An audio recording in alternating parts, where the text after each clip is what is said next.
সম্মানিত উপস্থিতি, মুসল্লিয়ানে কেরাম, মকসুদ আহমদ মকসুদ আমার বাল্যবন্ধু।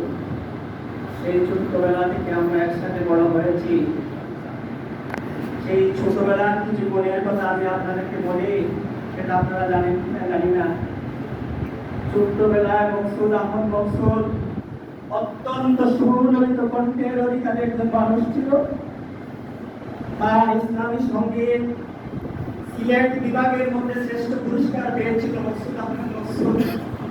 এমনকি জাতীয় পর্যায়ে, আপনারা জানেন কিনা জানি না, জাতীয় পর্যায়ে আজানের মধ্যে শ্রেষ্ঠ পুরস্কার পেয়েছিল ইসলামী ফাউন্ডেশন থেকে আমাদের ভাই মকসুদ আহমদ মকসুদ।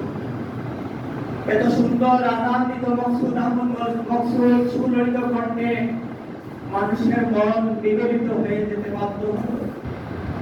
প্রিয় উপস্থিতি, বড় হয়ে দেখতেছি মকসুদ আহমদ মকসুদ এমন কোন সামাজিক কাজকর্ম নাই যেখানে মকসুদ আহমদ মকসুদের সক্রিয় অংশগ্রহণ নাই।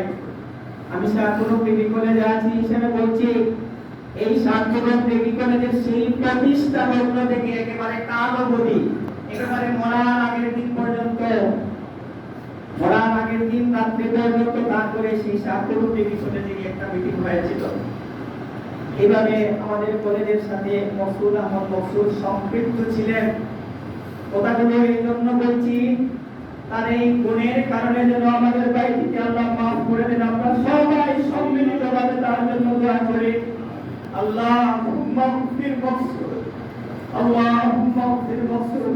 প্রিয় উপস্থিতি, আমরা এখান থেকে মরহুমের শোক সংতপ্ত পরিবারের প্রতি গভীর সমবেদনা জানাচ্ছি।